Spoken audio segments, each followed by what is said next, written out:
something I talked about in my weekly Q&A with my clients yesterday, which I think is like, it's really important, is that there's this concept of wins versus losses. So here's the thing: if you constantly build wins, it doesn't matter if they're big or small. And here's what I mean by wins. So if you say that you're going to drink like 6 cups of water, and you drink 6 cups of water, that's a win. But say you're going to drink 6 cups of water, but you only drink 2. Or there's a bunch of examples of this. Say, like, I'm going to lift weight, I'm going to go to gym 4 days a week, but you only get 1 in, or you don't get any in.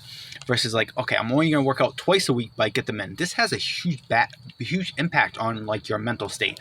So if you create wins, again, it doesn't matter if they're really small, like super easy things that you think are kind of stupid, or big things. If you create wins every day, and you're like, I said I was going to do this, and I did it.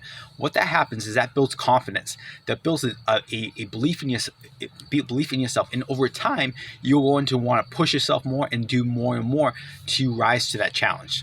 But here's the thing: on the other side of the aisle, if you constantly say, I'm going to do this, but then you don't follow through, these are losses, and they do the opposite. They destroy your confidence. They don't make you feel like shit about yourself. And here's what, and it has the opposite effect. So instead of you over time, like feeling like you can do more and more, you start to feel like you can do less and less, and you do less and less and less. And obviously that's not going to get you to your goal. So the whole idea with this, like, if you're someone who, has all these things, I'm going to do this, but you always fall short and you never follow through with these things, what you need to do to get through this tough time for yourself is you need to simplify it. You need to do less.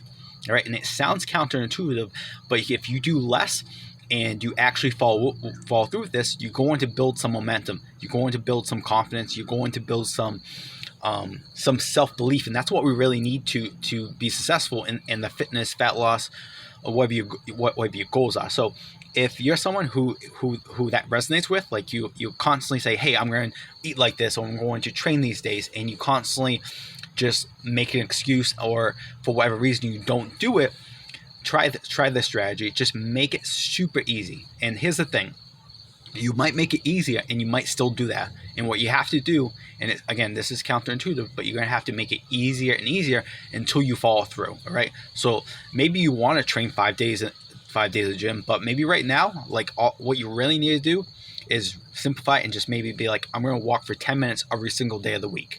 And after 2 weeks, maybe maybe that means you can go to the gym again. But to get off this roller coaster of promising yourself that you're going to do something, and then basically like lying and disappointing yourself, you need to start making smaller steps and build momentum, create wins every day for yourself, create confidence, and create a belief in yourself that you actually do the things that you set out to do.